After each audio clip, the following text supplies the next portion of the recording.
We've talked to you on multiple occasions about a myriad of things, and today we want to bring something to your attention to prove out some things about the topics we've covered. Now, if you remember correctly, we have been engulfed in this Tory outlaw saga, otherwise known as Ali Carter. And we've said before that the issue at hand is not so much the Ali Carter situation as much as it is the effects of the situation. We've said to you before on multiple occasions, and it's too much to count, that this particular situation is making it harder for not just victims, but for justice to be brought for those victims. It is detracting from the actual situation while at the same time lying to you, saying that they're bringing attention to it. If you are bringing attention to something, you should at least show some results of that attention that you're bringing, especially when you say you're in the business of rescuing and you have nothing to prove for your rescuing in 10 years. So we're going to show you some stories that are out there, and they're not really stories, they're real life investigative topics that will show you point blank these are being swept under the rug, being forgotten, they're not being brought attention to because they're actually happening here on American soil. All because people are distracted with things that have nothing to do with reality. Two cases that we're going to bring to you. One is the case of a man named Travis Butt. Now, Travis Butt is a younger black male that had been arrested for the unaliving of a young lady.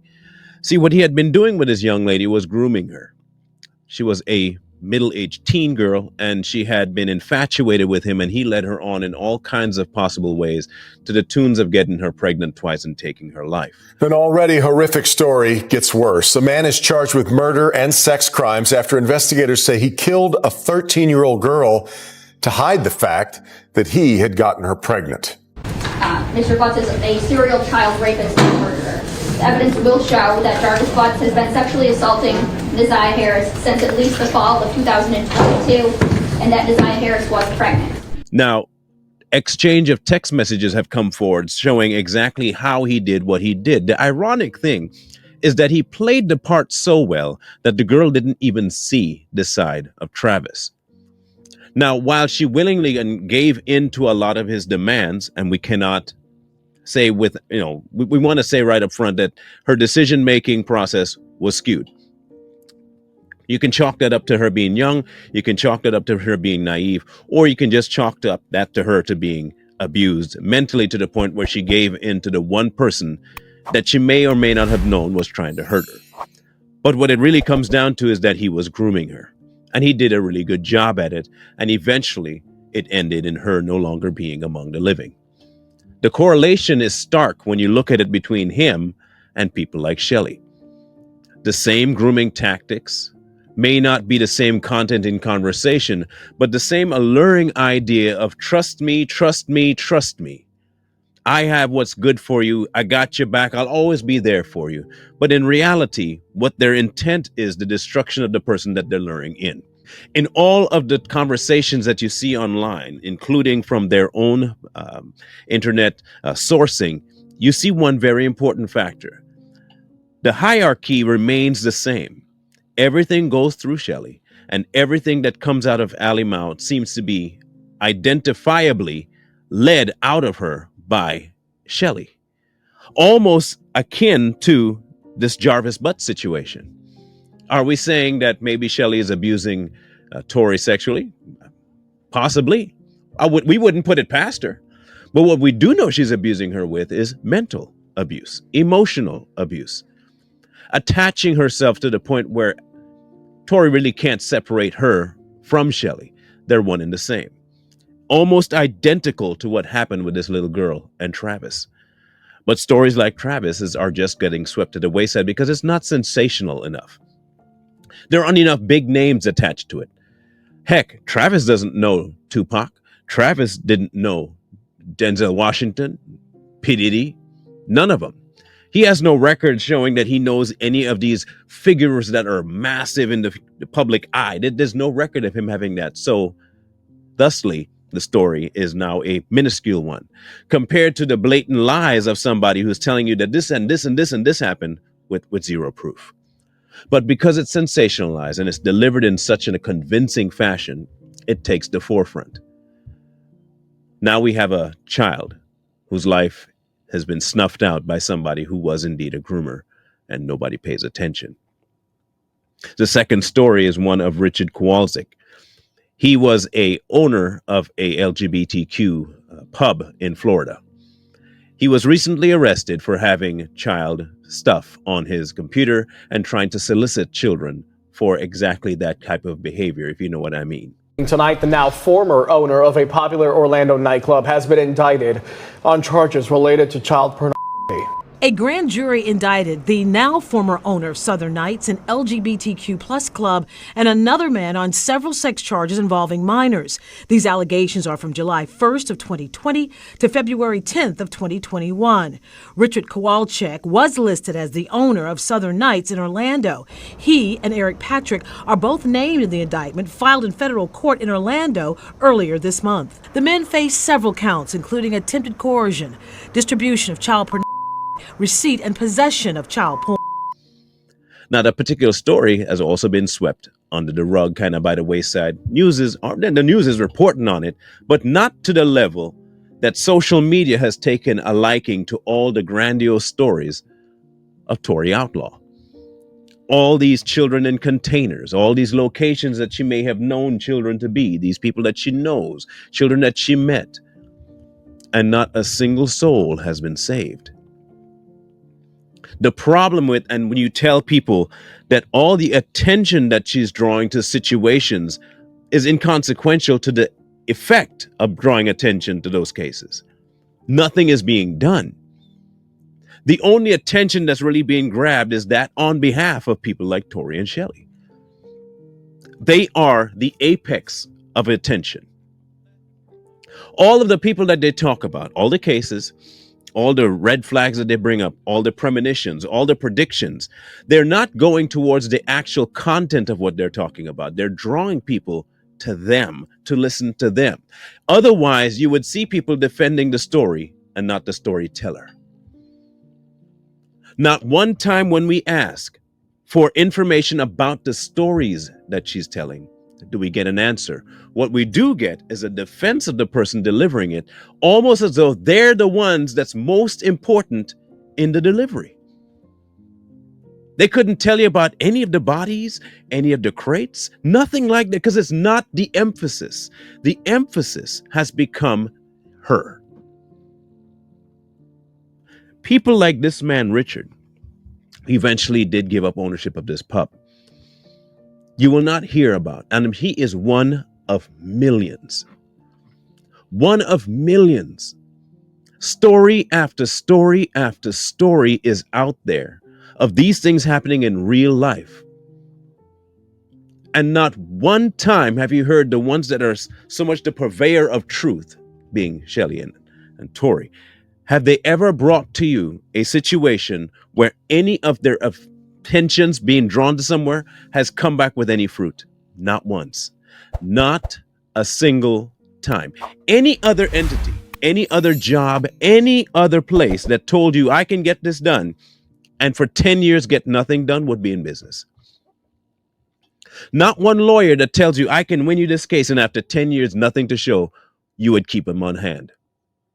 Not one construction crew that tells you I can build 15 houses and I know how to build houses because I've been born and birthed in this. And after 10 years, not a single piece of lumber has been laid. Would you keep them hired? However, if that lumberman was really good, he could tell me, no, I've built houses over here, here, here, here, here, here, here, with no proof of it. And I would hire him on the spot because he has pictures of something or he has a recollection of something he's done. Now I'm putting his feet to the fire to build my house. And this is his answer. Well, you see, the problem is all the equipment that we need is tied up in this, and this. And I can't really get around to it right now. Yeah, but I paid you. I understand. But you have to understand, too, I am so good at what I do. My business is in demand everywhere. And you came to me at the very tail end and you are like number 55 in the lineup and I will get to you. Meanwhile, you've already paid your money and you're staying in touch and they keep reaching out to you and you keep going back to them. And at the end of it, you have nothing to show. This is exactly what has been happening. And the problem with it is that there are victims out there who will not be heard. There are things out there that are happening that is being detracted from because they are so hell-bent on attention, so hell-bent on you listening, giving them airtime, going into their lives. They're not about helping. They're about self-promotion, self-aggrandizement. That's what they've been always about. To what ends? It could be some sort of mental thing that they need the validation. It could be that they hope with the donations they get, they fund themselves in some sort of way with the drug use that they have. It could be that they're trying to fund the amount of stuff that they run around with. Who knows? What we do know 1,000,000,000% positive is that nothing that they've ever done has yielded progress in the child trafficking arena. Not once. We've mentioned something like this before when we talked about that Voices of Freedom or the Sound of Freedom movie. And we said while it drew attention to something that happened overseas, the problem is it did nothing to calculate what was going on here. We called it then too. And what has happened since? Has anything, since that movie, just answer my questions, has anything really happened to curtail child trafficking since that movie? No. In fact, the entity that it was a part broke up, including the person that instigated the movie, left the organization. This has gotten so bad, that it got to the point where when we decided to expose this side, there were people that would come to us, email, put some of the most ridiculous statements and messages on our videos. Oh, we gonna leave you. We stand with victims. We stand with this. We stand with that. We stand with. How about you just stand with the truth? How about we just ignore the face of the person and listen to what they're saying? What if you can smell a lie? That's us. We can smell the lie. What if you can smell a lie and try telling people from the get-go something ain't right? We've been saying this from the day we heard about this story. Something ain't right. If you need proof of that, you can go back as far as last year. Middle of the summer, people were asking us about it. And we told them then, something doesn't seem right about this. We don't believe her. The very first time we said that, I remember it clearly. I think we were live one day and we said, someone in the chat mentioned her. And it was Corey first that said, I don't know if we're going to touch that one. We have our own opinions. And I said, yeah, we do. And we said, something don't seem right about it. The instant we said that, how can y'all not believe? Because we have no proof. How can you not believe it? What is wrong with you? I can't believe y'all would be degrading a victim like that. I'm out. Like it's some sort of airport that you need to announce your departure. This is not that. There was no concern about the children Allie was talking about. Their entire concern was that we were talking ill or even remotely had questions about Allie. It was almost like a mob mentality. It felt as though they themselves were under the same spell that Tori is under when it comes to Shelly, which tells me that they are very proficient at their job. We warned that there will be multiple victims that will be unheard because of how much fallacy is in Allie's story. And I want to make something abundantly clear and break it down for you so that you have no more questions about our stance. Look at it this way. Tori and Shelly espouse some very outrageously crazy things with no proof. And not only no proof, blatantly caught in lies. Okay. Now, it's proven out that they are lying, which we have done. And you don't believe, but we've proven they've lied. Along comes somebody to the forefront, a child, with the story that this has happened to me. And it's almost exactly like Allie. And say someone comes forward, this person comes forward and they have information and they want to talk about it. They have proof. But the country has been burned by this story with Allie. And they seem oddly, vaguely familiar. And instantly you shut it down. Because you've been burned badly. You believed it deeply once and that person lied to you. Here comes another one, and the first thing is, oh, that's another grifter. Now, of course, a logically sound minded person would investigate it regardless, like we did. Investigate. The problem is the traction of that story would be far less impactful because of what Allie did, because of what Shelly did. They destroy credibility by lying. They destroy victims by destroying credibility. This is the cycle they're attempting to do, all for what? Fame. Not all fame brings fortune, but some people just like themselves to be seen and heard. That's these two. For whatever reason they're doing it, whatever nefarious plot they have going on, whatever trauma bonding they have together, they're doing it. Provable lies is a lie. And as long as you have that in your corner, but you can really, really dress it up, gussy it up real good, and people will buy it, you'll keep doing it. That's what they're doing. The unfortunate reality is that these people are harming actual trafficking victims. That's just the truth.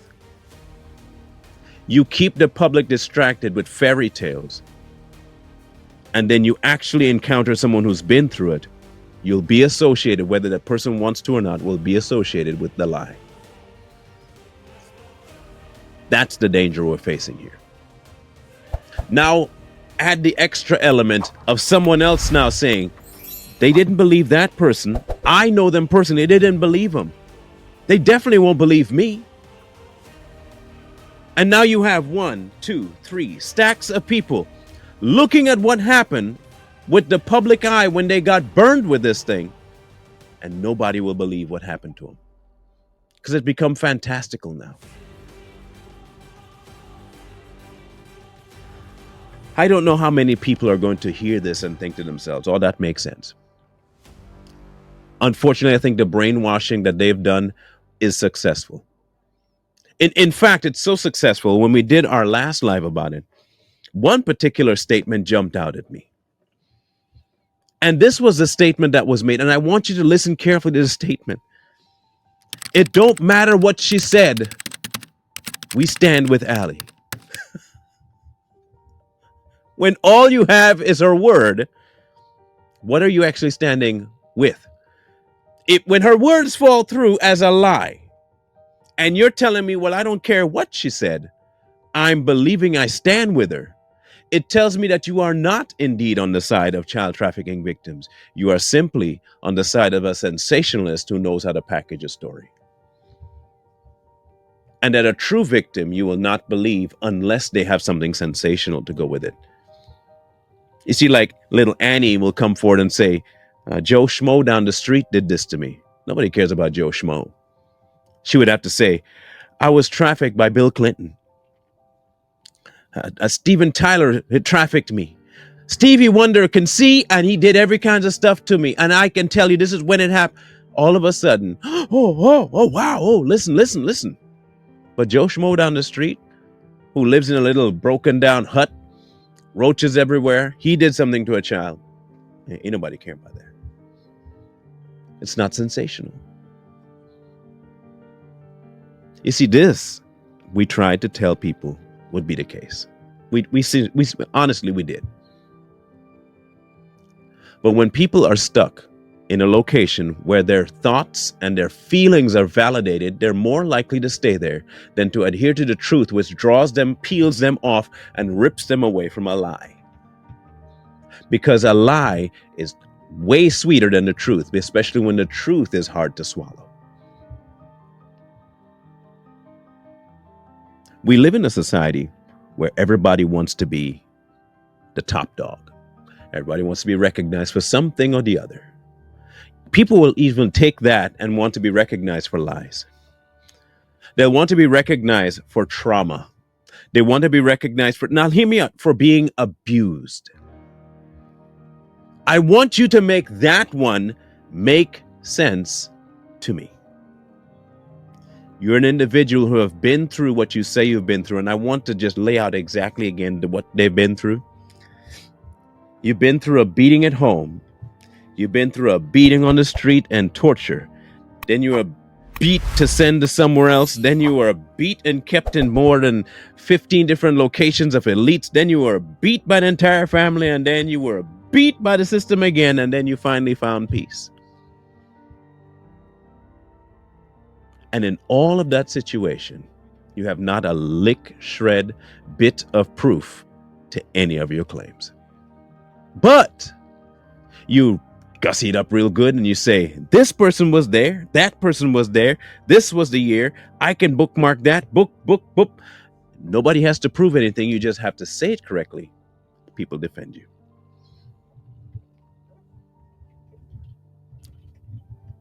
The unfortunate reality for people is this: Allie lied. And the even worse reality is that people will suffer because of it. And not people in her circle, not people in her following, innocent victims are going to get hurt from this. We will leave you with this. The decision is yours to believe or not believe, Allie. Your decision is yours to believe or not believe us. All we ask you to do is weigh facts. Weigh the things that are right there in your face, that are not blinking, they're not moving, they're just there. For 1 minute, park your emotional aspect of your brain about the situation and analyze. Stop being like the people that say, I don't care what she said, I believe, because that proves that you don't care about facts. You don't care about actually what happened. And when people get wind of that, they're never going to come forward with their story. You know who preys on that? People like Shelly. The groomers, the abusers, the traffickers. They're going to thank people like Tori and Shelly for doing what they did. You've desensitized the whole world. Thank you. They'll never believe we are capable of doing any of this stuff. Awesome. In fact, we might even go to that level and do exactly what they said we might have done. No one will believe that because they already lied about it.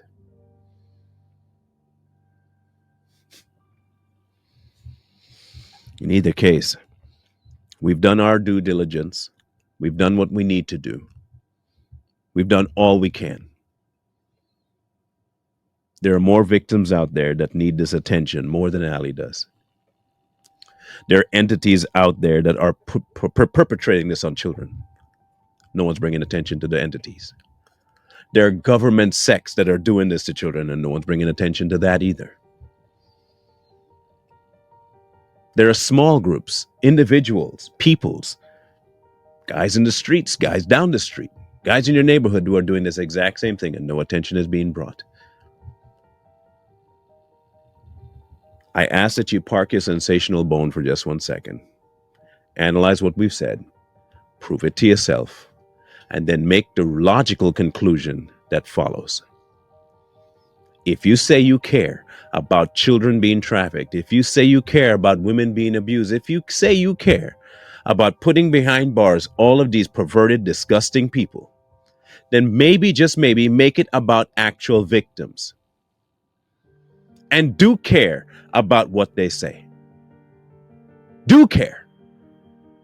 Especially if what they're saying is a blatant, unequivocated lie. Because the blood of the children that are actual victims will be on your hands.